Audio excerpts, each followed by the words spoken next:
Justru yang memprovokasi untuk perang itu Presiden Ashraf Ghani.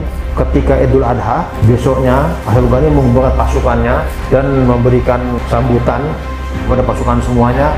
Di antaranya dia mengatakan, kalian harus menjaga negara ini dari musuh-musuh, maksudnya Taliban. Jadi diprovokasi untuk menyerang. Sementara Taliban mengajak untuk damai. Jadi sebenarnya siapa yang kepengen perang? Ashraf Ghani ini, bonekanya Amerika ini, bukan Taliban. Nah, dia cepat-cepat kabur. Sekarang kabur dia, nggak tahu kemana. Nah, itu sebelum kabur, gayanya tuh bukan luar biasa. Disuruhkan kepada anak buahnya ini, milisi dia ini, kalian kalau ketemu dengan Taliban, jangan beri ampun. Jangan ada yang ditangkap hidup, bunuh di tempat. Sehingga anak buahnya ini sekarang ini sudah terbuka matanya. Oh, pemimpin kita ini ternyata omdo aja ini semua. Ternyata dia kabur juga bawa duit 169 juta dolar. Di dalam tubuh rejim boneka Amerika ini, ya, itu tidak ada persatuan, tidak ada saling berbagi, tidak ada kesetia kawanan, nggak ada sama sekali. Cari selamat sendiri-sendiri kalau sudah ada bahaya. Jadi di sana itu kalau orang ngerampok, yang diincar orang bersenjata. Kalau di sini kan orang bersenjata ditakuti. Sana justru kalau ente bersenjata, jadi incaran perampok. Karena senjata itu mahal harganya, bisa dijual.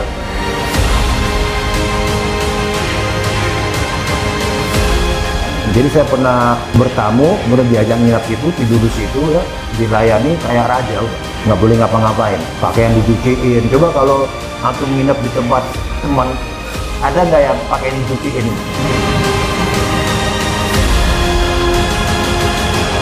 Saya lihat sendiri bagaimana mujahidin Afgan itu sejak zaman dulu. Itu antara mereka itu boleh dikatakan tidak ada konflik yang katakanlah yang menimbulkan perpecahan sendiri, itu tidak ada. Yang merusakkan ukhuwah itu tidak. Jadi kalau kita menilai, oh Taliban asing, Anda, kalau itu yang ngomong orang Indonesia, Anda coba lihat negeri kita sendirilah. Kapan sih asing tidak berkepentingan di sini? Kok nuduh-nuduh orang Taliban itu asingnya? Negara kita sendirilah. Kapan negara kita ini tidak ada campur tangannya asing? Kapan?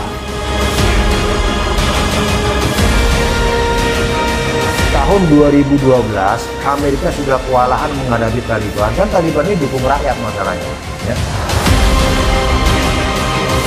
Penting adalah perjuangan Taliban itu bukan perjuangan teroris, itu aja paling penting. Ya. Itu sangat salah kalau di sini sebagai itu kemenangan kaum radikal teroris, itu sangat salah.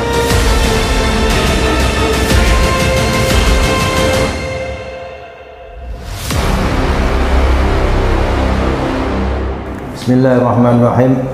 Alhamdulillahirabbil alamin. Hamdan katsiran thayyiban mubarakan fih. Asyhadu an la ilaha illallah wahdahu la syarika lah wa asyhadu anna Muhammadan abduhu wa rasuluh. Arsalahu bil haqqi basyiran wa nadhiran bayna yaday sa'ah fa balagha risalah wa adal amanah wa nasal ummah wa jahada fil haqqi jihadih. Shalawatullah wa salamu alaihi wa ala alihi at-tahirin at-tayyibin wa sahbihi al-ghuratul mayamin wa man tabi'ahum bi ihsan ila yaumiddin. Ja'alallahu wa iyyakum amin amin.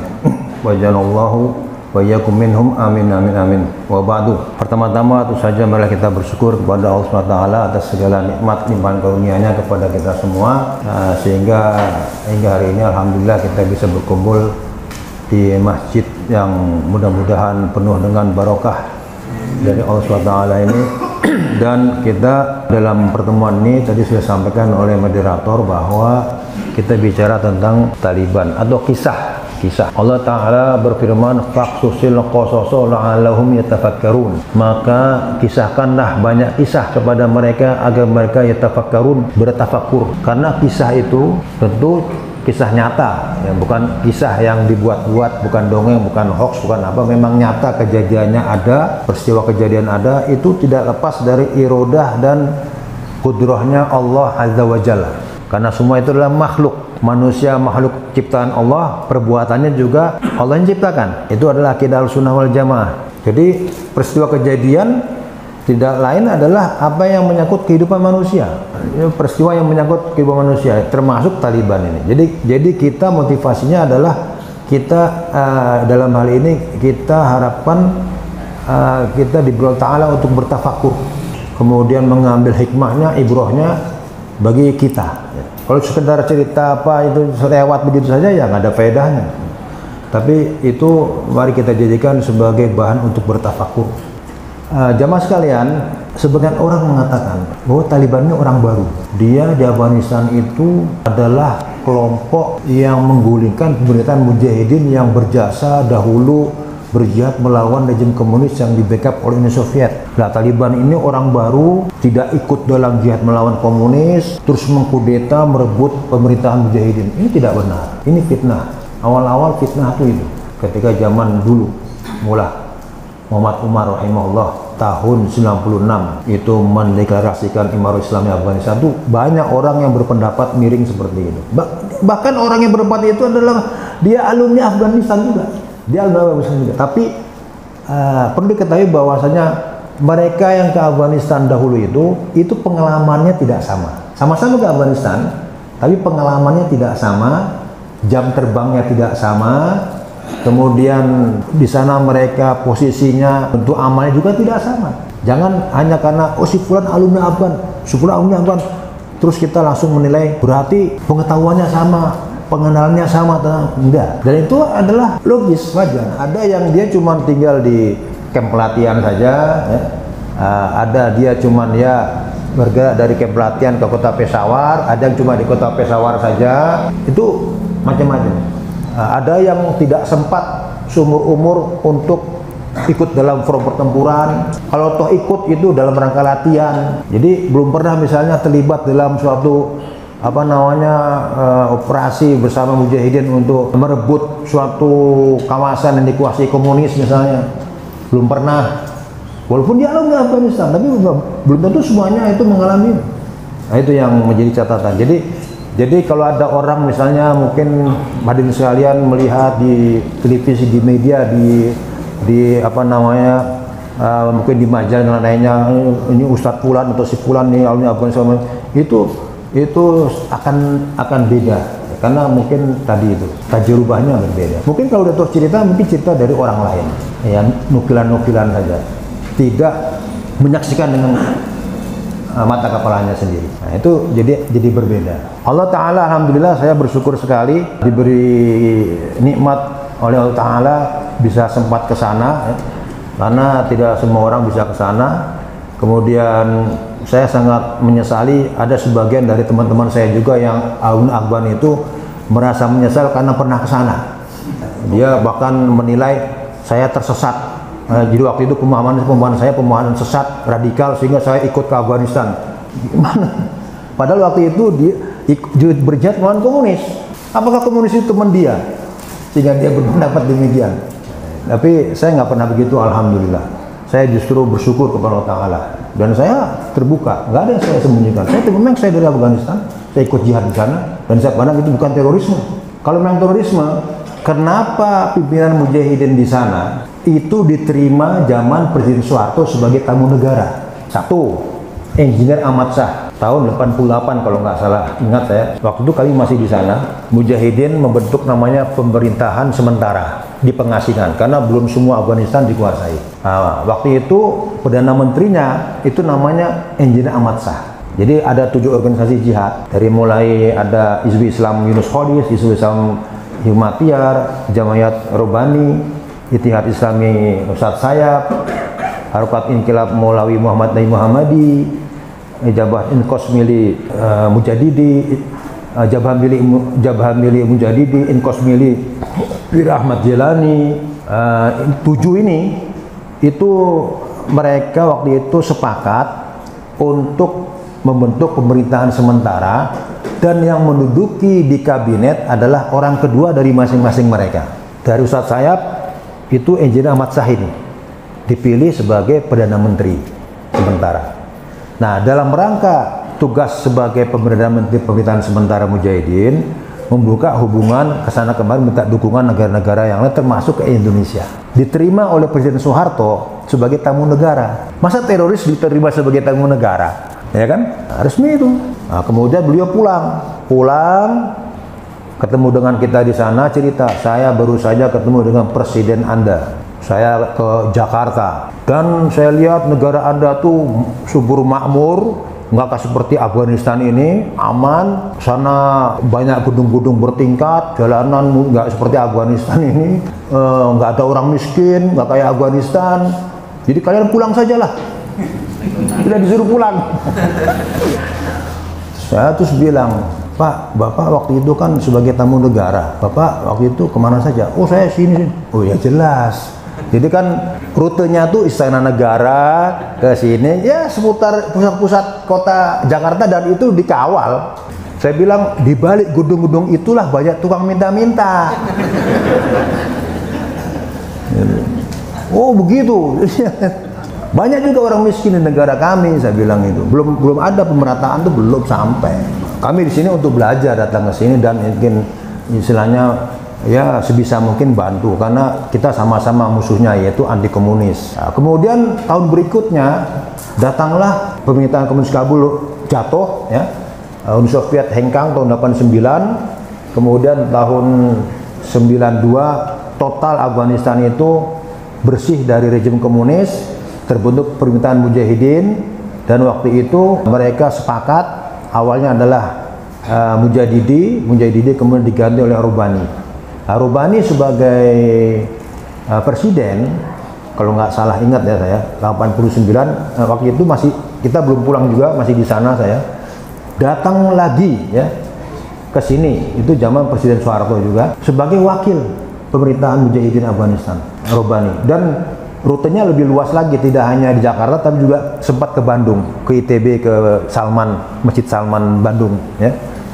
Dan bertemu juga dengan ormas-ormas besar di Jakarta, dengan pimpinan ormas PBNU, Muhammadiyah dan segala macam itu. Persis sama dengan yang dilakukan Taliban kemarin. Waktu para petinggi Taliban itu datang ke Jakarta, tapi bukan pimpinan tertingginya, itu divisi politiknya, Mullah Abdul Ghani Baradar dan stafnya datang ke Jakarta atas undangan pemerintahan RI. Jadi berkali-kali menu itu Ibu Retno, timnya melobi perwakilan Taliban di Daha agar supaya sudi untuk datang ke Indonesia.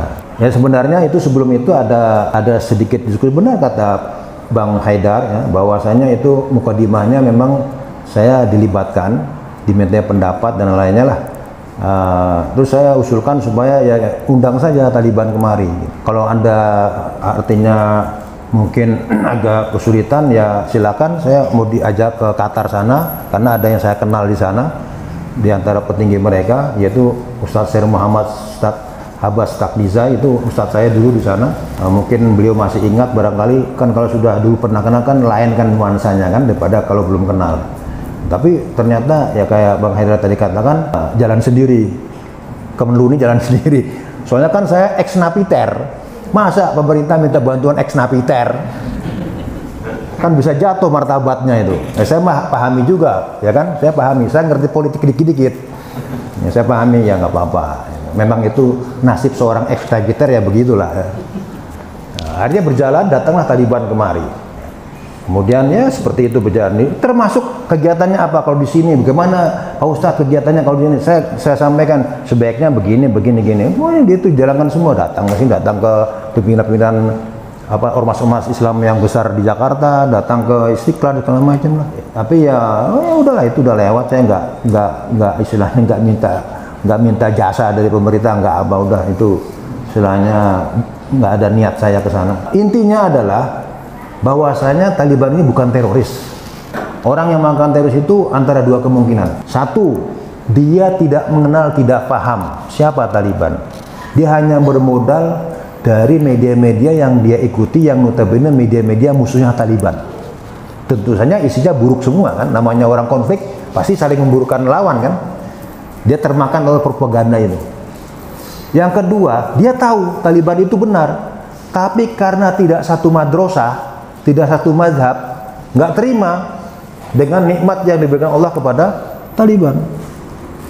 Nah ini antara dua kemungkinan, nggak tahu, nggak kenal, atau kenal tapi memang nggak suka. Karena itu semua yang dikatakan tuh nggak benar semua, tidak sesuai dengan fakta.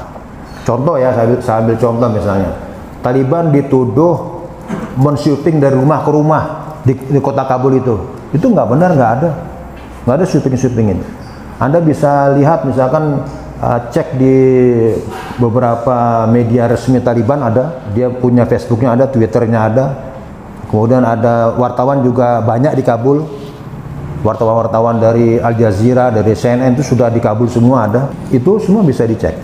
Kebanyakan yang begitu tuh tidak ada faktanya, atau ada kejadian ya, ada orang berpakaian seperti Taliban, ya, orang berpakaian seperti Taliban, berbuat anarkis segala macam, terus di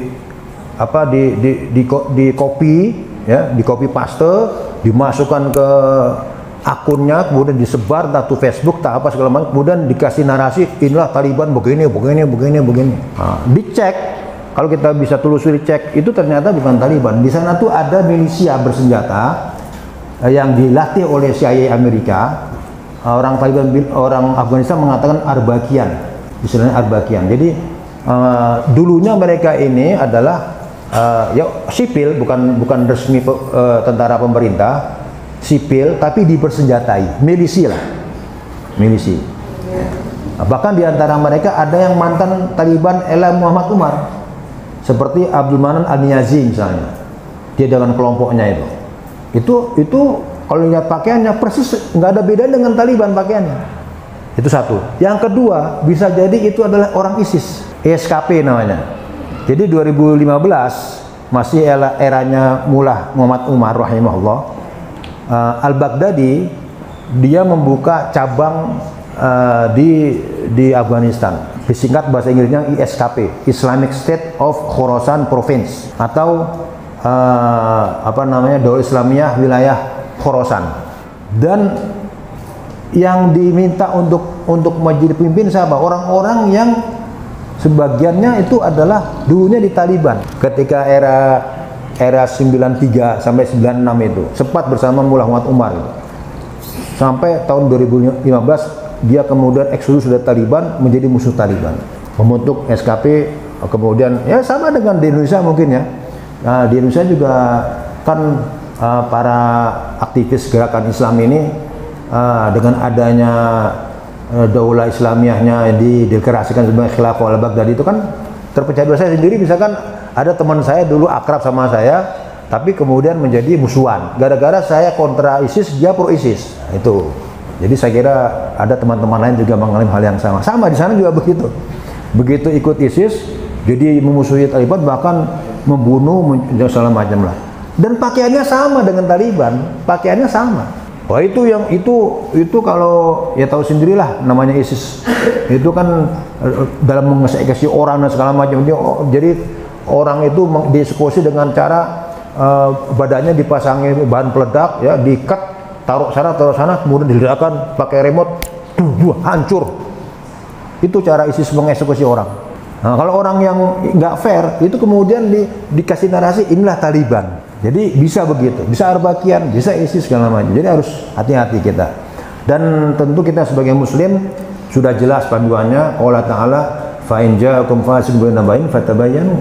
Jika datang orang fasik bikin kabar, hendaklah tabayun. Tabayun itu adalah kita menelusuri, cross check, recheck, mengklarifikasi benar enggak berita ini. Rasulullah SAW bersabda, kafa bil mar'i kadiban an yuhaddisa bi kulli ma sami'. Cukuplah seorang disebut pendusta bila dia mau menyampaikan apa saja yang dia dengar tanpa diselidiki dulu ini benar enggak. Orang bilang sekarang ini hoax misalnya. Nah, kita ini masih kadang-kadang banyak yang senang menyebarkan berita-berita yang belum diklarifikasi itu ya. Tiba-tiba tidak benar itu, sehingga timbul fitnah. Nah, ini masalahnya. Jadi Taliban itu adalah juga pejuang yang lama juga. Zaman Uni Soviet dulu juga sudah ada ya. Kemudian beberapa petinggi Taliban juga ada mujahidin yang lama, misalkan contohnya Maulawi Jalun Haqqani rahimahullah. Beliau ini silakan bila Anda barangkali pernah baca-baca tulisannya Syekh Abdul Ajam rahimahullah, nama beliau masyhur di situ, Maulawi Jalun Haqqani ini. Beliau termasuk yang awalin dalam jihad melawan komunis di Afghanistan itu. Rumah beliau itu adalah tempat musyawarah Hikmatiyar, Robani, Ahmad Samasud, musyawarah mereka. untuk menentukan langkah selanjutnya, karena mereka dahulunya itu satu tanjim, satu jamaah. Pertama Jamaah Musulman, Profesor Dr. Ghulam Niazi, kemudian ini dieksekusi mati oleh rejim komunis, kemudian berganti terbentuk Jamaah Islamiyah, Profesor Dr. Muhammad Rubani sebagai pimpinannya, kemudian di situ ada Ustadz Sayap, ada Hikmatiar, ada Ahmad Masud dan lainnya. Kemudian mereka menjadi buronan rejim komunis, kemudian hijrah ke Pakistan di perbatasan, kemudian Mullah Haqqani menampung mereka, musyawarah di rumahnya ya, untuk menentukan langkah selanjutnya. Jadi termasuk bersejarah ya, rumah Mullah Haqqani di Miramsah, di pinggiran perbatasan antara Pakistan dan Afghanistan itu. Jadi orang lama. Dan sekarang ini putranya, salah satu putranya yaitu melalui Jazruddin Haqqani, itu adalah wakil pimpinan Taliban di bidang militer melalui Jazruddin Haqqani. Adapun wakil yang lain yaitu melalui Muhammad Yaqub, ini putranya Mullah Muhammad Umar. Ini semua adalah wakil-wakil daripada pimpinan tertinggi mereka, yaitu melalui Hebatullah Akhundzada. Itu satu. Yang kedua yang ingin saya sampaikan adalah bahwa ada orang mengatakan, oh, Taliban ini adalah konspirasi, dia kemenangannya karena diberi oleh Amerika dan lainnya. Masya Allah, ada sekitar 50.000 orang dari pihak Taliban yang terbunuh dalam perang melawan NATO dan Amerika ini. Saya sempat catat datanya yang cukup akurat ini ya. 1.000 orang, kemudian hampir separuh lebih para pimpinan Taliban itu juga terbunuh. Apakah yang demikian masih kita percayai konspirasi Amerika? Konspirasi apa yang bisa membunuh sekian banyak orang? Pada tahun 2012, Amerika mundur 2021. Jadi berapa tahun sebelumnya itu? Kira 9 tahun sebelumnya. Amerika sudah kepingin keluar dari Afghanistan. Ada dokumen peristiwanya, ada terdokumentasi. Utusan Amerika datang ke Mauritania menemui Syekh Mahfud Waladawarid atau dikenal sebagai Abu Hafs al-Mauritani. Zaman Al-Qaeda dipimpin oleh Syekh Usamah bin Laden rahimahullah. Beliau ini adalah muftinya. Kemudian sebelum peristiwa 9 September 2001, beliau ada perbedaan sehingga beliau berpisah dari Al-Qaeda dan kembali ke negaranya di Mauritania. Ya. Sebelum peristiwa 9 September 2001. Nah, tahun 2012 Amerika ingin ketemu beliau di Mauritania, tentu melalui pemerintahan Mauritania ya. Dan itu harus pemerintahan beliau juga. Saya nggak mau ketemu secara liar gitu, tapi maunya resmi. Jadi harus dihadiri oleh official utusan pemerintah resmi Mauritania, dalam hal ini pihak kepolisiannya, keamanannya dalam pertemuan tersebut, supaya ada saksi. Ternyata maksud kedatangannya adalah utusan Amerika ini, mungkin CIA mau bertanya, minta pendapat kepada Syekh Abu Hafs al-Mauritani, kami ingin keluar dari Afghanistan. Tahun 2012 Amerika sudah menyatakan ingin keluar, sudah merasa tidak sanggup melanjutkan perang melawan Taliban. Tapi kami tentu nggak bisa keluar diam-diam, keluar harus terbuka, semua publik internasional tahu. Dengan cara sedemikian kami tidak dipermalukan. Bagaimana caranya, gimana? Minta pendapat. Kata Syekh Abu Hafs, kalian berunding dengan Taliban. Itu hanya satu-satunya cara. Berundinglah dengan Taliban. Dan dalam perundingan itu tentu namanya negosiasi, ada tawar-menawar. Tentu Taliban akan ada tuntutan. Kalian juga silakan menuntut. Tawar-menawar. Ini tahun 2012 loh. Ya. Padahal perjanjian di Qatar itu, di Doha, antara Amerika dengan Taliban itu dimulai tahun 2018. Ya, mulai di muka 2017-nya efektifnya lah, sampai menghasilkan perjanjian di Doha itu.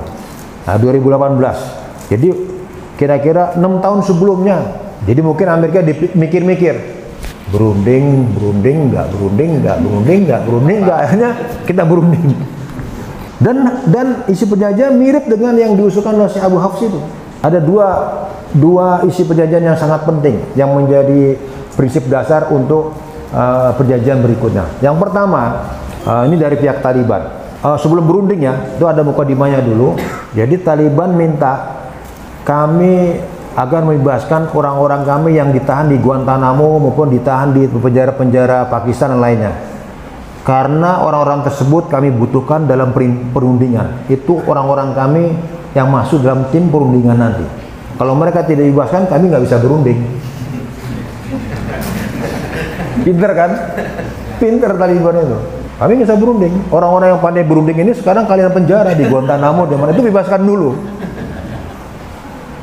Nah, bebaskanlah Mullah Abdul Ghani Baradar, dibebaskanlah. Siapa lagi banyak dari Guantanamo juga bebas. Nah, termasuk Anas Haqqani, itu pertukaran tawanan dengan 2 orang doktor profesor dari Australia dan dari Amerika. Itu menukar. Nah, itu dilangsungkan dulu. Setelah itu baru terbentuk tim negosiasi dari Taliban. Inilah kemudian mulai berunding sekali, 2 kali, 3. Akhirnya hasilnya 2 poin besar. 1, NATO dan Amerika Serikat harus keluar dari Afghanistan paling lambat bulan Mei tahun 2021. Semuanya harus sudah keluar. Yang kedua, ini dari pihak Amerika dan NATO. Oleh Taliban diakomodir. Taliban jangan membiarkan bumi Afghanistan dijadikan aktivitas yang bisa membahayakan negeri tetangga, khususnya Amerika. Komprominya gitu. Setuju semua, setuju. Disaksikan oleh utusan-utusan dari negara-negara lain. Bahkan dari pemerintah Indonesia juga ada yang datang menyaksikan penandatangannya ini. Ada dari Eropa, PBB juga datang. Jadi kalau ada satu pihak yang menyalahi janji, pasti dia dipermalukan di dunia internasional. Apalagi negara besar kayak Amerika. Nah, itu akhirnya ditandatangani. Maka mulailah dilaksanakan. Ada tim-tim teknis dibentuk. Ternyata dari pihak Amerika tidak bisa tepat waktu. Joe Biden terpilih jadi presiden dan dia mengatakan bahwa kami akan tarik mundur seluruh pasukan kami, total bisanya nanti maksimal deadline-nya 9 September 2021. Jadi molor kan? Waktu zaman Trump itu kan Mei. Joe Biden minta nggak mungkin Mei, ini tinggal 2-3 bulan lagi. Kami punya pasukan yang banyak segala macam. Ini kesulitan teknis. Dia menego pihak Taliban supaya memahami ini teknis, nggak mungkin. Kami sulit untuk ngangkut dalam tempo sekian. Yang kami minta waktu lah sampai September 2021. Tanggalnya dipilih 9 September dikaitkan dengan peristiwa WTC. Jadi untuk membentuk opini kan. Gitu. Politik memang begitu. Politik memang begitu. Nah, Taliban pun ya tidak kalah pinter juga. Ya. Jadi politik di Doha jalan terus, di lapangan perang jalan terus. Jadi ketika ditawarkan untuk gencatan senjata, Taliban minta kalau gencatan senjata semuanya gencatan senjata, jangan hanya kami. Amerika juga gencatan senjata. Jangan ada pesawat tempur yang terbang untuk ngebom itu harus minggat semua. Itu nama gencatan senjata. Kalau masih ada di Afghanistan pasukan Anda, terus kami disuruh gencatan senjata, itu namanya bukan perdamaian, kami yang akan kalian serang. Kan masuk akal kan? Kalau memang gencatan senjata, ya kalian keluar. Karena kalian yang datang kan pasukan tentara semua bersenjata. Itu keluar semua, bawa senjatanya, bawa pulang semua senjatanya. Pesawat tempur bawa balik semuanya. Selama kalian masih ada di sini dan rejim Kabul yang kalian bentuk, boneka, itu juga harus dipreteli senjatanya semua tentaranya itu. Baru kami mau. Nah, tentu nggak bisa dilaksanakan kan kalau kayak gitu. Akhirnya tidak ada kesepakatan untuk gencatan senjata. Jadi berunding jalan terus di Doha Qatar. Maka di Afghanistan perang jalan terus. Nah, akhirnya ternyata keinginan Joe Biden untuk mundur 9 September itu tidak diridhoi Allah SWT. Allah menakdirkan mereka terpaksa harus bukan mundur total, masih ada sekitar 5.000-an tentara Amerika masih ada di Kabul, dan Taliban memang sudah janji tidak menyentuh mereka, tidak nyerang mereka. Banyak terpusat di Bagram, itu memang bakalan besar Amerika di sana. Dan sebagiannya sudah dievakuasi, terutama yang kalangan sipil, pejabat politik, diplomat dan segala macam sudah pergi semuanya. Tinggal yang mungkin pasukan tentaranya yang kurang penting lah. Nah, itu di Kabul itu. Yang jenderal tingginya kayak Scott Miller segala macam sudah kabur semua, udah pulang semua. Jadi, tapi itu Taliban tidak diapa-apakan. Terus bumi Afghanistan tidak digunakan untuk akhirnya membahayakan negara. Ini juga komitmen Taliban. Jadi ketika 2012 Syekh Abu Haus sudah mengatakan kepada utusan Amerika tadi itu, berdasarkan beliau sudah kenal juga dengan Taliban, sudah pernah di Afghanistan cukup lama, dia mengatakan bahwa ketika nanti Taliban minta ini, kemudian kalian minta ini, ketemu titik temunya, kemudian tentu nanti Taliban akan kalian keluar, dan setelah kalian keluar, NATO Amerika keluar, kalian nggak usah pusing lah dengan apa yang terjadi di Afghanistan, itu urusan kami. Bagaimana caranya kami mengatur negeri kami, bagaimana pemerintahan yang ada itu berhadapan dengan kami dan segala macam, bentuk sistem pemerintahan apa yang akan dibentuk oleh Taliban segala macam. Kalian orang asing Amerika nggak usah pusing, nggak usah ikut campur, nggak usah ngasih usulan dan segala macam, udah nggak usah pikirin, ini negara kami. Dan itu secara dunia internasional memang begitu aturannya. Nggak boleh negara lain itu campur tangan urusan orang lain. Di situ Taliban sudah dapat poin dalam misi politiknya. Dan itu berkali-kali dikatakan di perundingan di Doha Qatar itu. Dan itu memang disepakati, memang piagam PBB pun begitu juga, menghormati kedaulatan negara orang, negeri orang, diserahkan sepenuhnya kepada kehendak rakyat setempat untuk silakan pemerintahan apa yang mau dikehendaki, siapa yang mau dipilih, itu kan begitu. Ya. Nah, jadi mayoritas rakyat Afghanistan semuanya menginginkan Taliban. Terbukti bahwa dengan cepat sekali dalam tempo lebih kurang nggak nyampe 1 bulan, seluruh Afghanistan sudah dikuasai Taliban. Dalam tempo lebih kurang 10 hari, itu 6 provinsi jatuh ke tangan Taliban dengan damai. Ya, dengan damai. Jadi provinsi dikepung, Taliban kemudian tidak langsung nyerang. Pejabat-pejabat pemerintahan yang ada di sini, kalau kita di sini, katakanlah Pangdam, Kapolda dan lain segala macam, disuruhkan untuk kita damai saja. Kalian serahkan senjata kalian, udah kita sama-sama lah. Kalian kan orang Islam, kami orang Islam. Mari kita, ini negeri-negeri kita semua, negeri Afghanistan, kita sama-sama orang Afgan. Mari kita bangun bersama, nggak usah kita saling perang lagi lah. Kebanyakannya nyambut, tapi ada sebagian kecil yang resisten. Tapi kebanyakan nyambut, sehingga ini lancar sekali nih. Kabupaten demi kabupaten, provinsi demi provinsi, sehingga tinggal kota Kabul. Kota Kabul pun diberi kesempatan. Taliban bukan langsung tiba-tiba melontarkan mortir, kemudian meriam segala macam menembaki kota Kabul, enggak. Menunggu di batas kota. Gerbang kota utara, selatan, timur, barat, memberi kesempatan kepada pejabat pemerintahan Kabul atas tawaran untuk bagaimana kita damai saja, kata Taliban. Nggak usah pakai perang, nanti banyak pertumpahan darah di Kabul ini, penduduknya padat. Kalau kita perang di kota Kabul, masih banyak yang korban dari masyarakat. Tapi sebelum itu, justru yang memprovokasi untuk perang itu Presiden Ashraf Ghani. Kalau Anda mengikuti perkembangan berita di sana itu,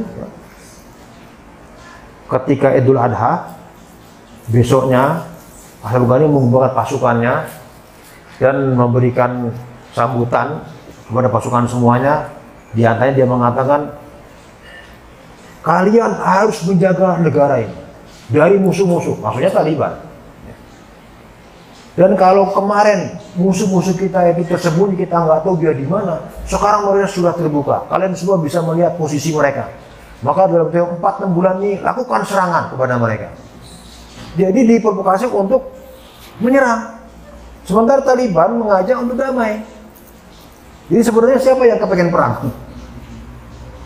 Ashraf Ghani ini bonekanya Amerika ini, bukan Taliban. Bukti-buktinya jelas. Tetapi di akhir-akhir, karena ternyata memang berperang juga, mungkin mereka sebenarnya setengah hati juga melawan Taliban, memilih kaki seribu, lari tuang lagang. Rustum dengan dua orang stafnya itu sudah bilang begitu dengan milisinya, Belanjang namanya, milisi Belanjang itu. Jadi Rustum ini beri gelar Marshal. Marshal itu pangkat tertinggi dalam kemiliteran di Afghanistan, namanya Marshal. Dia asal muasalnya adalah milisinya komunis. Ketika komunis itu mau tumbang, dia cepat-cepat loncat ikut memusuhi komunis. Ya, maka dia selamat. Terus ketika dengan Taliban, dia bersama Ahmad Masud. Ya, kemudian sampai Amerika datang, dia bersama Amerika. Kemudian ketika Amerika mau jatuh, dia cepat-cepat kabur. Sekarang kabur, dia nggak tahu kemana. Nah, itu sebelum kabur, gayanya tuh luar biasa. Disuruhkan kepada anak buahnya ini, milisi dia ini, kalian kalau ketemu dengan Taliban, jangan beri ampun, jangan ada yang ditangkap hidup-hidup, bunuh di tempat. Dan kalian pertahankan sampai peluru terakhir, jangan menyerah.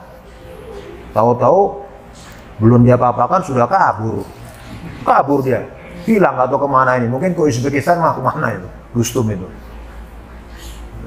Sehingga anak buahnya ini sekarang ini sudah terbuka matanya, oh pemimpin kita ini ternyata omdo aja ini semua. Ashraf Ghani dulu waktu dalam kemarin di istana menyerukan begini, ternyata dia kabur dulu bawa duit 169 juta dolar. Nah, kemudian anak punya Rustum juga gitu, apa Rustum ini? Jadi semua ini nampak bahwa di dalam tubuh rezim boneka Amerika ini, ya, itu tidak ada persatuannya, ya.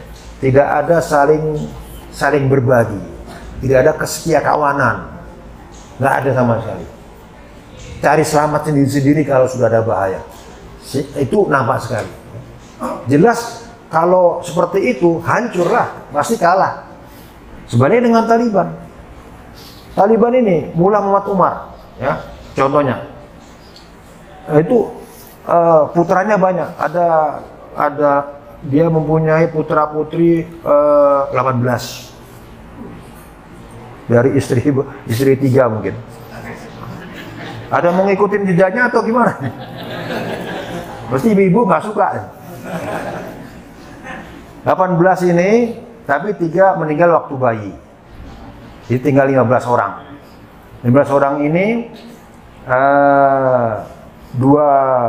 dua putri, 13 putra. Jadi banyak putranya ini. Nah, putranya itu berguguran. Banyak berguguran sebagai syuhada. Tinggal berapa orang saja. Itulah pimpinan Taliban. Sementara anak-anaknya Ashraf Ghani, anaknya Ustadz Sayap, anaknya ini, itu di luar negeri hidup aman. Anaknya Ashraf Ghani di Amerika, jadi foto model. Anaknya Abdullah di India, anaknya itu. Jadi keluarganya sudah dia siapkan di tempat aman di luar negeri sana, hidup mewah. Ya. Yang suruh berkorban anak buahnya. Didorong-dorong supaya berjuang mati-matian. Tapi Taliban enggak, pimpinannya memberi contoh bagaimana berkorban. Molawi Jul Haqqani, putranya berguguran banyak. Yang tersisa tinggal Sirojul Haqqani, Anas Haqqani. Yang lainnya meninggal ketika pertempuran melawan NATO dan Amerika ini. Hebatullah Akhundzada, pemimpin yang sekarang juga demikian. Anaknya ikut di dalam amaliyat, meninggal. Jadi pemimpin Taliban ini dilihat oleh pengikutnya memberi contoh bagaimana perjuangan itu. Oh, pimpinan saya juga kehilangan ini, kehilangan itu, mereka juga ini. Jadi itu dalam tarbiyah itu namanya tarbiyah bil qudwah. Tarbiyah bil qudwah ini adalah ranking pertama kalau kita mau tarbiyah sukses.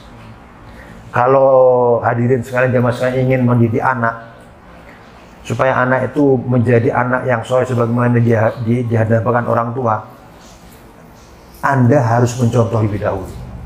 Kalau Anda ingin dorong anak Anda untuk rajin ke masjid, Anda harus mencontoh rajin ke masjid. Kalau enggak, gagal tarbiyah Anda. Sana ya, waktu sholat masjid. Tapi Anda minum kopi lah apa di rumah gini. Anak Anda mungkin takut jika pergi ke masjid, tapi dia nggak masuk itu tarbiyahnya. Begitu nggak ada Anda, dia nggak bakal ke masjid.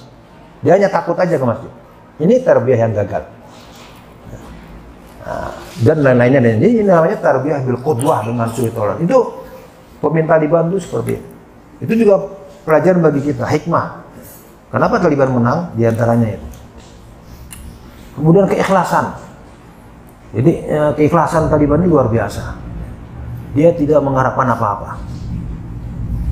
Yang namanya kemewahan itu nggak begitu menjadi magnet yang menjadikan mereka itu lalai. Kalau Anda melihat bagaimana rumah yang ditinggali oleh Mullah Muhammad Umar ya, di provinsi Helmand itu, rumahnya itu. Hanya rumah dari tanah 1-2 kamar saja. Dan dia sejak jihad belum pernah ke Pakistan. Jadi dia di Afghanistan saja sudah bersama orang-orangnya. Jadi suka duka bersama anak buahnya. Nah, beda dengan rejim Kabul. Kesana kemari ke Eropa, kesana kemari bermewah-mewah segala macam. Itu ya. Ini sunatullah syariah dan qadariyah. Saya mengatakan qadariyah kenapa? Artinya suatu perjuangan, entah itu hak atau batil. Maaf.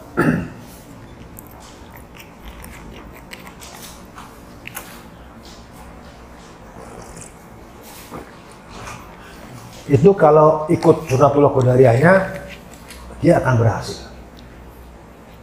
Contohnya Mao Zedong. Mao Zedong itu kan tokoh komunis Cina. Berhasil menggulingkan Sun Yat-sen, Kuomintang, yang itu adalah tidak komunis Cina tapi bukan komunis. Bagaimana kehidupan Mao Zedong? Sederhana sekali. Dia rela berlapar-lapar bersama petani dan buruh. Dia ajak long march ke sana kemari segala macam. Akhirnya rakyat bersama dia. Jadi walhasil penderitaan rakyat Afghanistan yang begitu lama, dari mulai dulu kan perang terus dari Uni Soviet segala macam, kapan dia mau membangun negaranya, kapan dia mau seperti kita di sini misalkan, kita masih mending nih walaupun ada PPKM Covid segala macam kan, ya masih bisa lah begini. Ya. Sana bukan musuhnya, bukan virus yang nggak kelihatan, ya bom segala macam itu.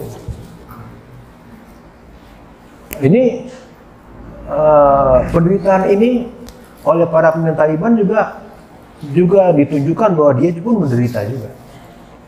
Sama dengan rakyat yang lain. Anda kehilangan keluarga Anda, saya juga kehilangan keluarga saya. Itu diantara kunci kemenangannya Taliban itu. Tarbiyah bil qudwah tadi itu. Keikhlasan, tarbiyah bil qudwah, dan persatuan. Jadi Afghanistan ini unik ya. Allah Ta'ala memang sudah memberikan fadilah kepada orang Afgan ini.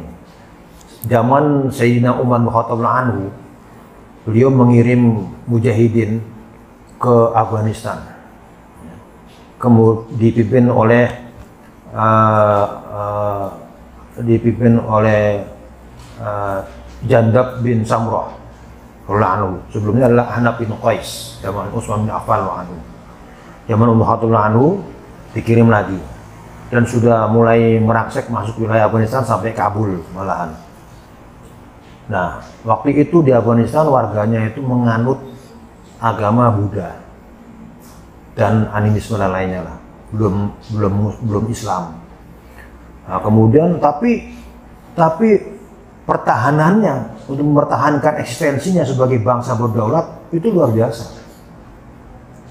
Zaman itu orang Afgan itu, walaupun kafir.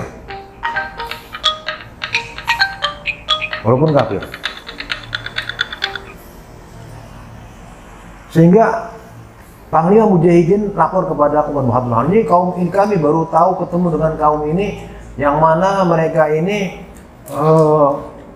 sangat sukar untuk ditaklukkan. Hari ini kami taklukkan, bersedia untuk damai, bayar jizyah dan segala macam. Besoknya ngajak perang lagi.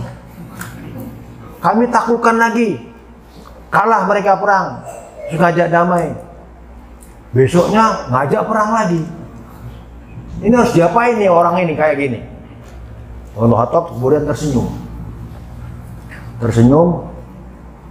Ketahuilah bahwa mereka nanti kamu harus sabar menghadapi kaum ini. Bila nanti Allah Ta'ala memberikan hidayah kepada mereka menjadi saudara-saudara kita, umat Islam, mereka juga akan gigih memegang Islamnya. Ini isyarah dari orang bertakwa seperti Umar bin Khattab anhu, sahabat besar ini. Ternyata benar. Ya. Dalam sejarah bangsa Afgan ini boleh katakan nggak pernah dijajah oleh orang asing. Kalau kita Belanda aja 320 tahun, ya kan? Dan yang ikut menjajah orang kita juga. Jadi tentaranya Belanda. Itu sejarah loh, saya bukan memfitnah, memang ada itu. Sejarahnya begitu. Ya. Mereka yang justru satu barisan sama Belanda menghadapi bapak-bapak kita yang berjuang melawan Belanda. Itu. Pangeran Diponegoro itu dikhianati oleh sesama bangsanya. Teguh Umar dikhianati. Semua pujang-pujang kita ini, punya kemerdekaan kita ini semua tuh kalau dilihat sejarahnya itu berhasil ditangkap karena pengkhianatan dari sesama bangsanya. Kita harus akui itu bahwa kita ini ya belum tidak dikaruniakan Allah Ta'ala sebagaimana Allah karuniakan kepada bangsa Afgan. Kita harus akui itu dari segi ini, ya, dari segi ini. Memang dari segi pengetahuan dan segala macam dia terbelakang. Ya. Saya pernah suatu ketika di provinsi Khost dalam suatu amaliyat, ada beberapa mujahidin Afgan di sana melihat kita orang asing kan, atau mereka ngomong-ngomong, ini orang dari mana nih? Kita kan ngakunya dari Filipina. Temannya jawab, oh itu dari Filipina.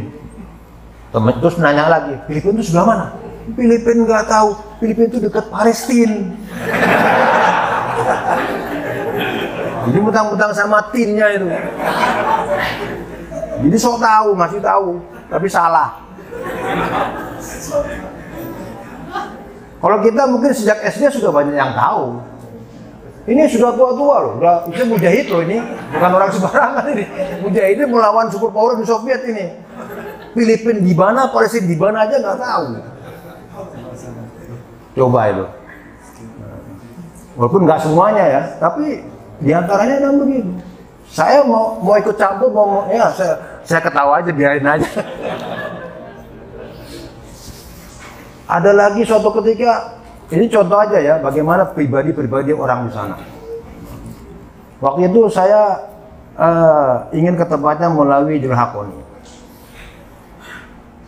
Guide saya ada orang sana, ada 2 orang. Yang satu memang guide asli, karena dia warga situ, provinsi Paktia, orang Paktia. Katakanlah kalau kita di sini orang Semarang lah ya. Yang satu lagi bukan, provinsi Kunar. Jadi mungkin orang Jawa Barat, katakanlah gitu. Sama juga tuh, sok tahu juga itu. Jadi saya sudah bilang kepada yang teman orang Kunar, kamu jangan sok-sokan jalan duluan, kamu kan nggak tahu jalan. Sini sama saya sini, nanti tersesat. Gitu. Biar aja ini yang orang pakai orang sini yang jalan dulu, kita ikut di belakangnya. Nggak mungkin tersesat, kata dia. Saya dibantah. Kamu tahu nggak? Bumi ini bulat. Kalau kita jalan lurus saja akan kembali ke tempat semula. Saya bingung mau bantah, gimana caranya bantah. Gimana cara bantahnya kalau dia jawab begitu ya Pak? Ya udahlah, saya ngakui kalah saja udah. Akhirnya betul, dia tersesat dia. Saya ngikutin yang guide ini aja kan, sampai tempat tersesat. Kira-kira sudah selesai, usianya perang sudah agak rendah. Kita kembali ke Peshawar, ketemu lagi sama dia. Dia malah ngomel sama saya, kamu kemana aja, kamu tinggal gini-gini, saya tuh nggak dirampok orang.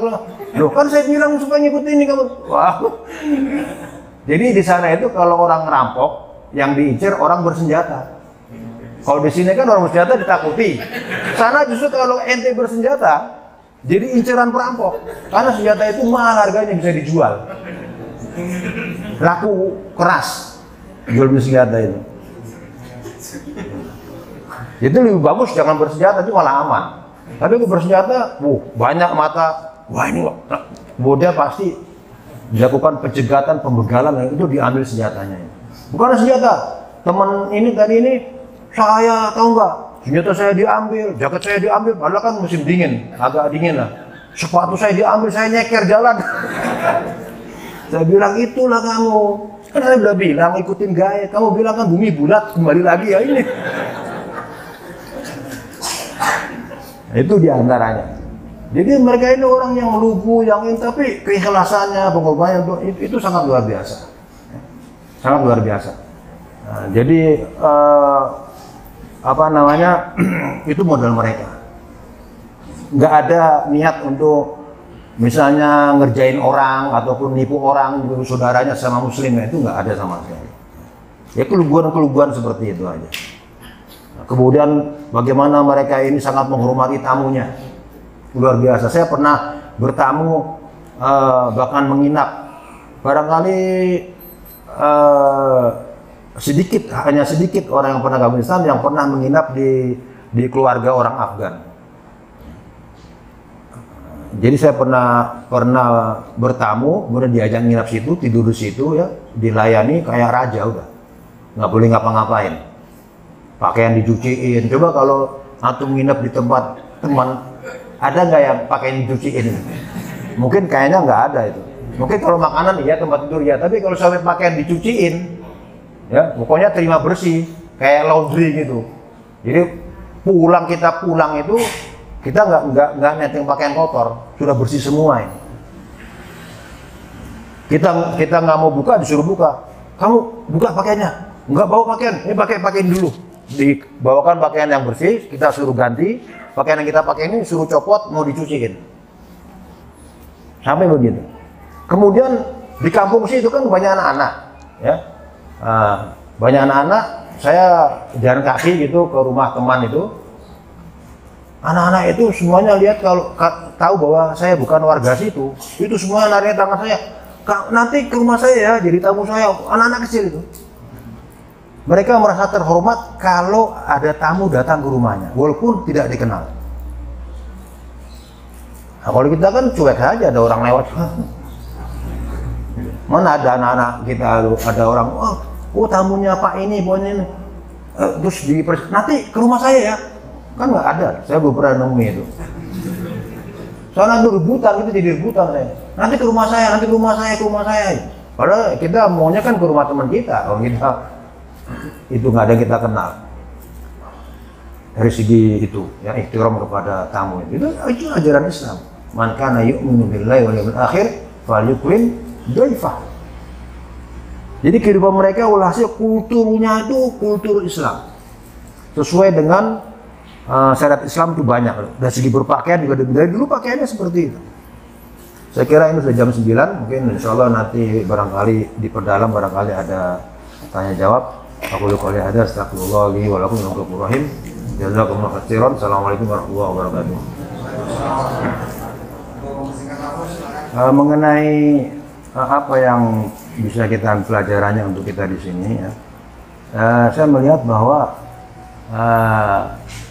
di Afghanistan itu pertama bagaimana mereka dalam memperjuangkan agama Islam ini, itu mereka memang ikhlas betul. Tidak ada keinginan untuk wah ini saya yang harus pegang peranan, kelompok saya yang harus mimpin. Kalau kelompok yang mimpin saya nggak mau, itu nggak ada. Jadi ada kedewasaan. Bahkan ya, yang saya lihat sendiri bagaimana Mujahidin Afgan itu, walaupun sejak zaman dulu misalkan ada 7, walaupun ini adalah sebenarnya kurang bagus, tapi ujungnya kan jadi satu, yaitu Taliban. Ketika masih 7 ini, 7 jamaah jihad ini, itu antara mereka itu boleh dikatakan tidak ada konflik yang katakanlah yang menimbulkan perpecahan sehingga itu tidak ada, yang merusakkan ukhuwah itu tidak ada di antara mereka. Bahkan 7 ini ya ada mujahid yang dia ini pindah-pindah tanjim. Nah, jadi kemarin bersama Hikmatyar, beberapa bulan kemudian pindah ke Pusat Sayap, nanti balik ke Hikmatyar lagi, ke Robani, sehingga sampai hafal, ada yang hafal. Kamu lihat orang itu, orang yang nah, coba lihat, nanti kira-kira 3 bulan lagi dia akan pindah ke Tanjung Robani, lihat aja, betul pindah. Tapi itu tidak dijadikan sesuatu yang melanggar akidah segala macam, enggak. Karena ini zaman hanya wasilah saja, wasilah saja. Nah, kalau di sini saya lihat tuh kok ta'assub kelompoknya itu sangat kuat sekali. Ini yang menimbulkan ukhuwah tidak terwujud. Nah, kalau ukhuwah tidak wujud, persatu tidak wujud, ya jelas itu kelemahan. Itu awal kehancuran. Ya. Itu. Di sana ada begitu. Walaupun ini juga 7 ada perselisihan ya. Gitu. Tapi tetap mereka saling tegur. Dan ini lebih cair lagi ketika menjadi Taliban, di mana itu satu pimpinan, satu jamaah. Dan terbentuknya juga prosesnya bukan proses pemaksaan. Kamu harus masuk jamaah saya, kalau enggak kayak ISIS kan maksa-maksa itu. Harus baiat, kalau enggak nanti saya bunuh. Bugos berarti melawan khalifah. Ini enggak. Prosesnya seperti itu. Sehingga dengan kesadaran penuh mau dipimpin oleh Mullah Muhammad Umar sampai hingga hari ini. Satu. Tentang Cina. Tentang Cina ini kalau bicara soal bantuan, zaman dahulu pun ketika jihad melawan Soviet juga ada bantuan asing. Itu biasa dalam suatu konflik suatu negara itu biasa. Dunia ini kan banyak kepentingan ya. Ketika misalnya perang dingin antara Uni Soviet dengan Amerika misalnya ya. Kalau suatu pemerintahan itu adalah mitranya Amerika, Uni Soviet itu memprovokasi oposisinya untuk terus melawan pemerintahnya. Demikian sebaliknya. Kejadian di Vietnam, di Korea, bahkan di negeri kita pun begitu juga. Di negeri kita begitu juga. Yang menumbangkan Orde Lama Soekarno itu adalah CIA. Amerika itu berperan besar karena khawatir nanti, karena waktu itu Orla itu sudah mulai merapat, ada poros Peking Jakarta, ya. Ada PKI berkuasa, dan lain-lainnya. Ini tidak disukai oleh Amerika, maka dijatuhkan. Ya. Jadi ada ikut campur asing. Jadi kalau kita menilai, oh Taliban asing, Anda, kalau itu yang ngomong orang Indonesia, Anda coba lihat negeri kita sendirilah. Kapan sih asing tidak berkepentingan di sini? Kok nuduh-nuduh orang Taliban itu asingnya? Negara kita sendirilah. Kapan negara kita ini tidak ada campur tangannya asing? Kapan? Merdeka saja ada campur tangan asing, yaitu Jepang. PPKI itu yang bentuk siapa? Jepang. Ini seperti kata peribahasa, gajah di peluk mata tak nampak, kuman di seberang lautan nampak. Pak Gunsen yang jauh, dia nggak ngerti apa-apa, hanya cuil-cuil aja berita sana sini. Wah, itu karena Cina konspirasi, karena itu kemenangan diberi Amerika semacam. Ada orang mana? Indonesia. Gimana negara kita ini? Ada nggak asing campur tangan? Jadi nggak, itu satu ya. Hendaknya fair ya. Kalau menilai itu fair, fair aja gitu. Itu biasa, yang begitu itu biasa. Kita hidup di dunia ini dengan manusia bermacam-macam dan dengan ideologi bermacam-macam, dengan kepentingan bermacam-macam. Rasulullah SAW sendiri, Madinah, Mekah, perang Badar, perang Uhud segala macam. Apakah Rasulullah kemudian tidak berkoalisi dengan musyrikin? Berkoalisi. Ada musyrikin Arab namanya Bani Khuza'ah. Musyrikin itu penyembah berhala. Dia merapat ke Madinah. Ini yang bukan Quraisy ya. Kemudian ada musyrikin Arab lainnya bukan Quraisy namanya Bani Bakar merapat ke Mekah. Ini dua kubu ini. Peristiwa Hudaybiyah itu batal bukan karena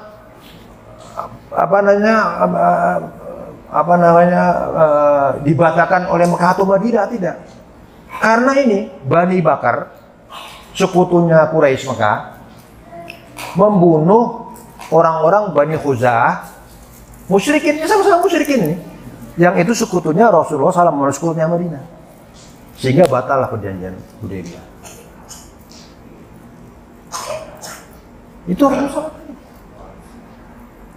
Dan Rasulullah sendiri tidak langsung misalnya menghadapi Romawi Parsi yang besar-besar, enggak. Fokus kepada Mekah dulu, sesama Quraisy, sama-sama Quraisy itu. Beliau Quraisy itu Yos, jadi perang saudara. Itu Rasulullah SAW. Memang begitu namanya berkonflik politik seperti itu. Ya. Pihak ketiga selalu ada, pihak keempat selalu ada. Jangan aneh, jangan heran. Zaman waktu kami di sana, itu senjata AK yang kami terima, Mujahidin terima itu made in China. Itu sejak dulu sudah ada bantuan Cina. Tapi bukan bantuan gratis, beli itu. Yang beli bukan Mujahidin, Pakistan, Saudi belikan atas perintah Amerika. Jadi Grace masih baru. Saya sendiri pegang, made in China itu. Untuk melawan Uni Soviet, karena Uni Soviet sama Cina ada konflik politik juga, yaitu perebutan Gurun Gobi dan perbatasan dengan Mongolia sana. Dua-duanya ini ada konflik politik, saling menjatuhkan juga. Sama-sama komunis. Di Afghanistan ada dua haluan komunis, Parcham dan Kholkian. Yang Parcham ke RRC, komunis RRC, yang Kholkian komunis ke Uni Soviet. Dua-duanya bersaing, saling kudeta, ya. Kudeta berdarah. Jadi misalnya Hafizullah Amin, ini komunis Cina, dikudeta oleh Taraki, komunis Soviet, misalnya kan gitu, ya. Ini saling kudeta, sama-sama komunis saling mengkudeta sejak zaman Daud, perdana menterinya. Nah, itu mengenai perdebatan Cina. Itu negara tetangga masalahnya Cina itu, negara tetangga. Tetapi kalau dikatakan bahwa Cina lah yang yang mulai takut, tidak.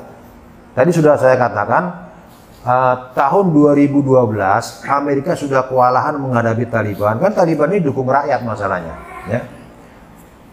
Jadi maunya Amerika itu perang cepat, sama dengan Uni Soviet.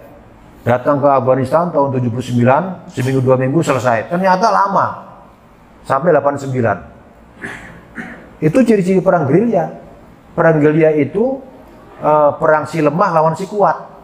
Ya, kalau Anda mempelajari ilmu militer, itu perang gerilya itu sifatnya begitu. Jadi lama, dibuat lama oleh gerilyawan, dibuat lama, pelan terus, seperti seekor anjing yang terkena kutu, digigitin oleh kutu. Tuh lama-lama kehabisan darah, lama-lama lumpuh. Ya, dikit gitu. Sama ketika bapak-bapak kita dulu bergerilya melawan Belanda, ya.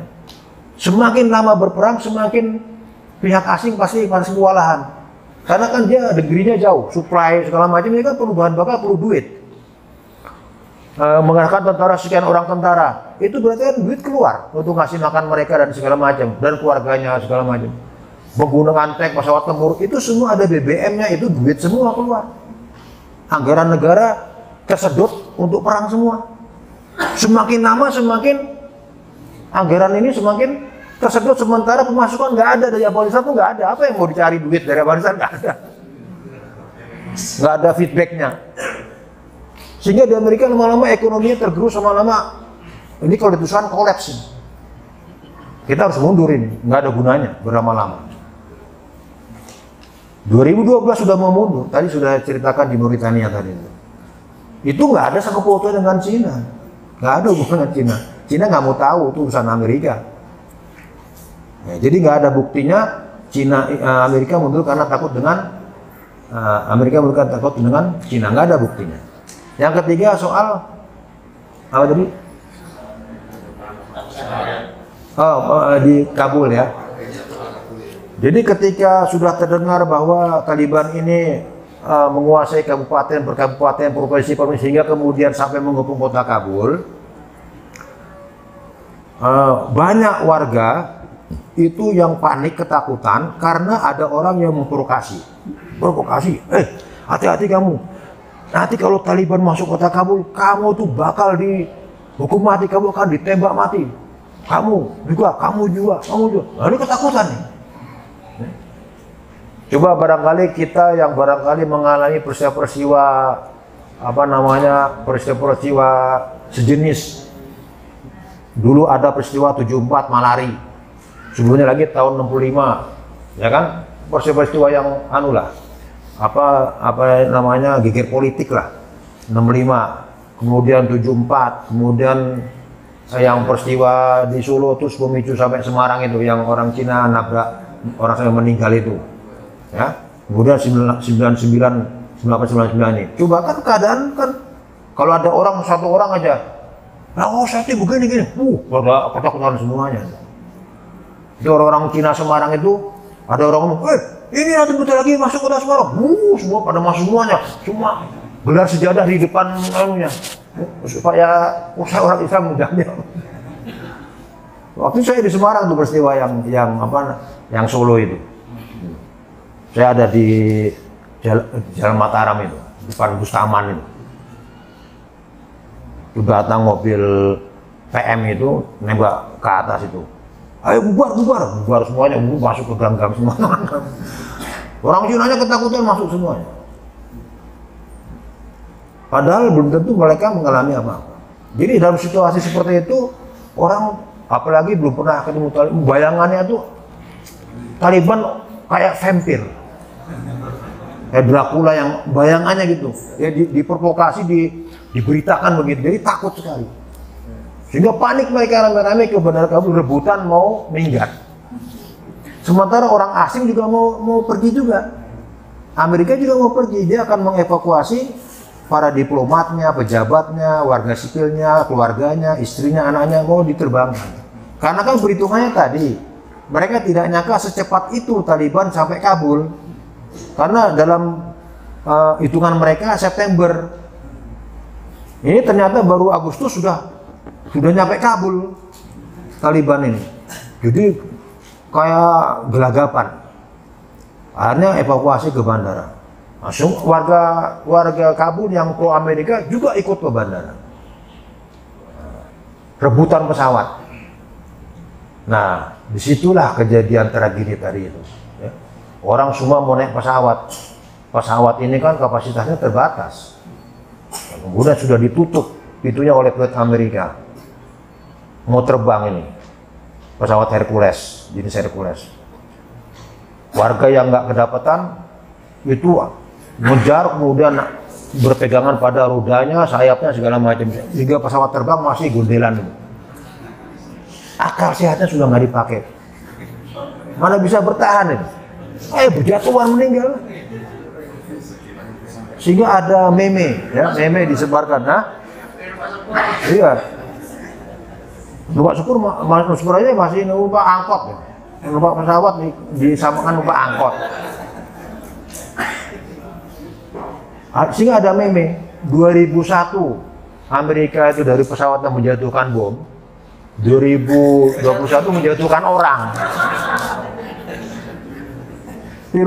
Pensiunan pilot Pakistan, pilot pesawat tempur Pakistan namanya Nafis, itu dia minta, itu pilot Amerika yang orang sampai jatuh itu dari pesawatnya di udara, itu harus dituntut itu ke pengadilan karena dia tidak melakukan apa-apa untuk penyelamatan. Seharusnya dia, kata pilot ini, paling tidak orang-orang yang gondelan ini disemprot sama air, meriam air, biar pada minggir. Ini enggak. Pakai megapon misalnya supaya diumumkan supaya minggir. Dikasih tahu itu bahaya, juga enggak. Ya, atau pendaratan darurat juga enggak. Jadi walhasil jalan terus pesawatnya terus terbang itu. Padahal ada orang-orang yang gondelan. Jadi sampai pilot Pakistan tadi menuntut itu harus dihukum itu pilot Amerika itu yang gitu. Jadi itu ada juga yang korban karena mereka ini sudah tutup bandara. Begitu nampak warga massa ini mau ke bandara, maka pasukan Amerika ini menutup pintu bandara. Nah, terus mereka lompat pagar, ya, masuk ke landasan pacu itu. Oleh pasukan Amerika itu sempat diberondong supaya mereka mundur, sehingga ada sekitar 10 apa 20 orang itu meninggal karena berondongan tentara Amerika ini. Bukan Taliban nggak ke bandara, ke pusat Kabul ini. Dari bandara ke pusat Kabul itu agak jauh, nggak kayak bandara Ahmad Yani sini, enggak, jauh di pinggir kota, gitu. Hamid Karzai, pelabuhan internasional Kabul itu jauh. Jadi Taliban tidak bisa diminta pertanggungjawaban atas kejadian tragedi di bandara Kabul itu. Itu warga yang panik dengan sendirinya karena ada provokator yang nakut-nakutin, gitu. Pro Amerika, warga yang selama ini memang satu barisan, diberi makan, dididik oleh Amerika itu. Mau lari ikut majikannya. Tapi itu kan ternyata majikannya melupakan dia kan, nggak peduli majikannya, kepentingan diri sendiri yang dilihat. Itulah nasib setiap pengkhianat bangsa begitu. Ya. Nah, jadi bersama dengan orang asing untuk melawan bangsanya sendiri, itu di mana-mana begitu nasibnya. Ada orang yang dulu ikut dengan pasukan Belanda jadi pahlawan nasional di Indonesia ini, siapa? Ada. Di antara pahlawan nasional itu ada yang dulu itu bersama Belanda, ada? Nggak ada, dilupakan orang. Atau namanya sakit kita juga nggak tahu, ya kan? Itulah nasib pengkhianat.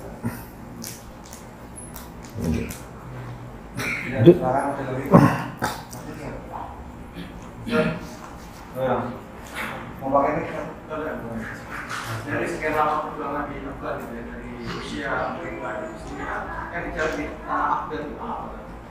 Yang dicari, maksudnya saya? Dari Amerika sampai memerangi Afgan. Oh ya. Jadi sebenarnya dari segi kepentingan hari ini, Amerika tidak ada kepentingannya.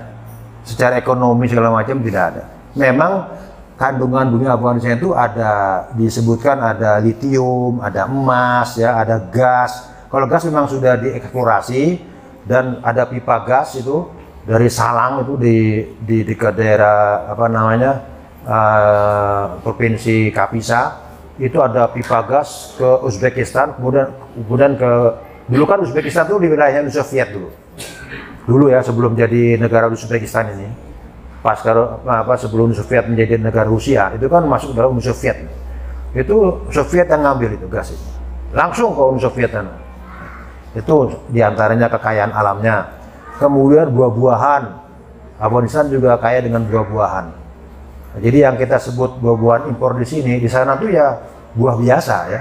Ada misalkan buah pir, macam-macam pir, apel macam-macam apel, anggur macam-macam anggur, plum dan segala macam, blueberry dan segala macam. Itu namanya negara 4 musim lah, buah-buahan 4 musim ya, bukan buah tropik. Itu Afghanistan dulu penghasil buah-buahan, dan itu juga dibawa ke Uni Soviet sebagai apa namanya untuk konsumsi sana. Kemudian zaitun juga di sana ada, di provinsi Nigeria itu ada mungkin berapa ratus hektar perkebunan zaitun. Di provinsi Nigeria itu kita sempat di sana, itu juga ke sana ke Uni Soviet. Soviet itu dulu banyak mengeruk kekayaannya Afghanistan itu zaman era rejim komunis itu. Tapi itu pun nggak seberapa ya. Amerika pun sebenarnya lebih melirik Timur Tengah yang kayak gas macam-macam itulah ya daripada Afghanistan ini. Tapi persoalannya ada faktor ideologi. Bush sendiri mengatakan ya, kalau kita biarkan dalam satu negara di dunia ini berdiri negara yang menerapkan syariat Islam, nanti akan diikuti oleh negara-negara yang penduduknya muslim lainnya untuk seperti itu. Negara-negara yang penduduk muslim selama ini adalah menjadi pengikut kita, itu nanti akan lepas. Artinya apa? Ini Bush yang ngomong nih ketika dia jadi presiden yang menyerang Afghanistan itu. Artinya apa? Dunia ini kan yang memimpin 5 negara yang mendirikan PBB itu. Amerika, Perancis, Rusia, Cina, Inggris. Ini kan yang punya hak veto itu. Mereka nggak mau posisinya ini bergeser ke negara lain. Apalagi negara yang penduduknya muslim. Mereka trauma dengan sejarah masa lalu kekuasaan Islam seperti zamannya 4 sahabat Khulafaur Rasyidin, zamannya Umayyah, zamannya Abbasiyah, zaman Utsmaniyah. Zaman Utsmaniyah, George Washington itu bayar upeti kepada Sultan Utsmaniyah. Kalau enggak, Utsmaniyah akan sampai sana pasukannya. Moskow dulu bayar upeti kepada Utsmaniyah. Itu yang ditakuti. Islam ini nanti menjadi pemimpin dunia. Dan itu sejarah pernah terjadi dan jangan sampai terjadi lagi. Jadi orang-orang barat yang non-muslim ini ketakutan dengan itu nanti akan terjadi. Jadi kalau ada satu negara itu dikasih, nanti takut menular ke yang lain, nanti jadi mereka sebut imperium. Itu faktor yang utama itu. Itu faktor yang utama. Adapun kekayaan alam segala macam itu nomor 2 saja. Itu nomor 2. Ya, karena Afghanistan itu kekayaannya ya walaupun ada tapi nggak seberapa jumlahnya, dan untuk eksplorasi itu harus memerlukan kerja berat karena orang Afgan itu nggak mudah untuk dipekerjakan. Nggak kayak orang kita gampang. Dia JTKW segala macam mau aja. Orang Afgan tuh ada gengsinya, dia ada ininya. Untuk bekerja apa dulu gitu. Kalau sampai jadi jongos jadi nggak mau dia. Walaupun digaji berapa juga nggak mau dia tunduk dulu. Jadi faktor ideologi lebih kuat. Anehnya orang Afgan ini ya ketika sudah menganut Islam itu juga susah mengendalikan. Uni Soviet ya dia kira komunis Afgan itu akan setia loyal 100% kepada dia. Ternyata enggak juga. Sama persis seperti zaman dulu kan Luano tadi yang cerita itu. Amerika juga demikian. Habis 2 triliunan selama 20 tahun, Amerika telah habis triliunan rupiah ya, untuk mendidik warga Afgan menjadi setia kepada mereka. Tapi hasilnya hanya berapa bulan banyak yang bertaubat ikut Taliban. Ya sudahlah, saya nyerah, saya sadar udah saya nggak mau lagi. Padahal Amerika sudah didik dia ini selama 20 tahun, keluar duit sekian triliun rupiah. Nggak ada hasilnya sama sekali. Ashraf Ghani diharapkan itu malah menggondol duit 199 juta dolar yang itu oleh Amerika dikasih untuk bagaimana kamu ini sebagai presiden saya kasih, coba ini bagaimana rakyat kamu supaya pikirannya tuh seperti pikiran kami orang Amerika, demokrasi, liberal segala macam. Ternyata oleh Ashraf Ghani di PDW golu yang Uzbekistan, Tajikistan kecewa ya, Amerika kecewa. Jadi seperti itu wataknya nggak bisa dipegang.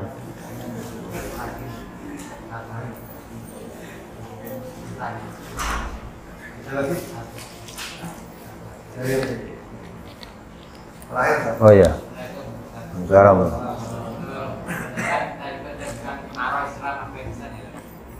bagaimana nanti dengan apa kan untuk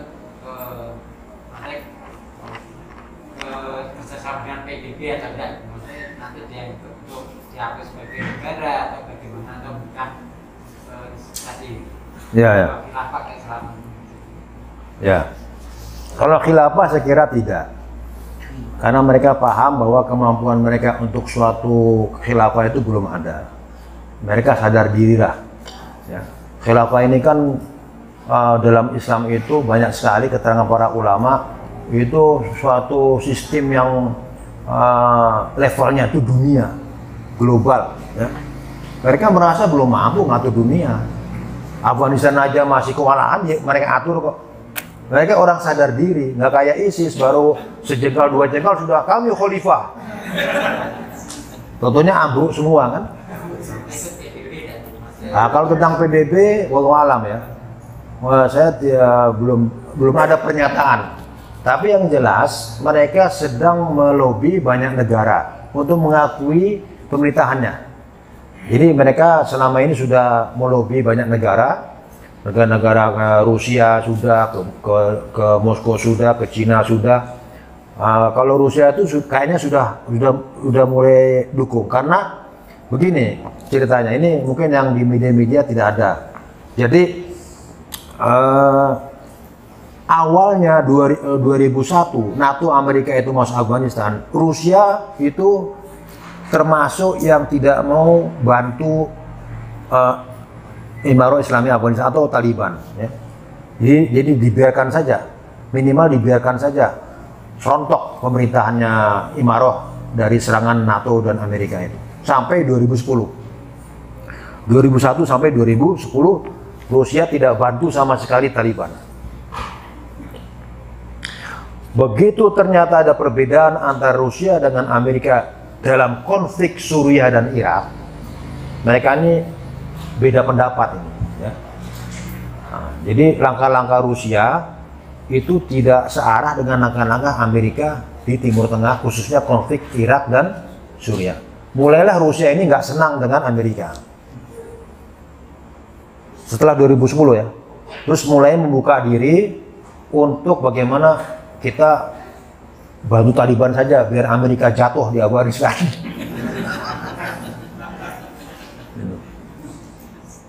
Betul, Rusia bantu. Ya. Sesudah 2010.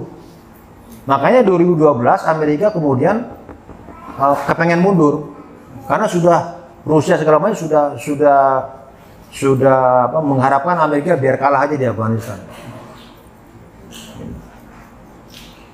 Nah, sehingga Rusia sudah dilobi, maksud saya gitu ya. Cina juga sudah ya. Kemudian negara-negara Jerman juga, Turki jelas sudah mulai memperlihatkan dukungannya. Qatar sudah jelas orang tempatnya itu adalah perwakilan Taliban tuh dari dulu di Qatar ada ya. Nah, jadi namanya tahapan diplomasi Taliban ini sekarang ini pendekatan negara per negara dulu. Karena nanti ketika pengakuan dari PBB sudah punya dukungan suara di PBB, ya kan, dukungan yang kuat. Kalau Cina sama Rusia saja sudah dukung dua, kan tinggal Amerika, Perancis, ini yang punya hak veto ya. Amerika, Perancis sama Inggris. Inggris ini kayaknya juga dukung Inggris kayaknya. Sepertinya kalau dugaan saya, kan Inggris sudah melihat nggak ada faedahnya kita perang terus dengan Taliban, ini nggak ada faedahnya sama sekali. Nah, ini tinggal dua. Ini kalau pemungutan suara menang tiga ini. Ya. Jadi yang gede-gede dulu nih yang didekati oleh Taliban ini, di lobi supaya merestui negaranya Taliban ini. Yang lain kan ikut aja ini. Kalau yang 5 ini ke kanan ikut kanan, kiri ikut kiri, kan yang anggota PBB lain itu ngikut aja itu. Tapi apakah kemudian nanti resmi menjadi anggota PBB? Wallahu alam. Namanya politik ini kan dinamis ya. Bisa juga PBB bubar, kan bisa juga.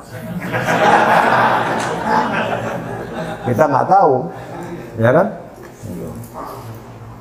Yang jelas sampai sekarang belum ada pernyataan resmi dari Taliban bahwa dia akan menjadi anggota PBB. Belum ada pernyataan resmi seperti itu. Kalau pertemuan dengan beberapa program PBB ada, ya. Di Doha Qatar banyak orang-orang PBB yang minta ketemu, kemudian berbicara dengan perwakilan politik Taliban di Doha Qatar, itu banyak. Ya. berbagai lembaga-lembaga internasional, baik PBB maupun yang bukan PBB, seperti Palang Merah Internasional, Amnesty dan segala macam, hak asasi manusia internasional, itu ada yang sudah bertemu dengan para pejabat politik Taliban di Qatar. Walhasil perjuangan politik Taliban ini memang luar biasa, sama luar biasanya dengan perjuangan militernya di lapangan. Ya kita istilahnya ini yang paling penting adalah perjuangan Taliban itu bukan perjuangan teroris, itu aja paling penting. Ya, itu sangat salah kalau disebut sebagai itu kemenangan kaum radikal teroris, itu sangat salah itu. Itu orang mengatakan demikian berarti orang yang ada unsur-unsur tadi itu tidak tahu siapa Taliban, atau tahu tapi dia ada penyakit yang dia nggak senang karena ada unsur subjektivitas lah.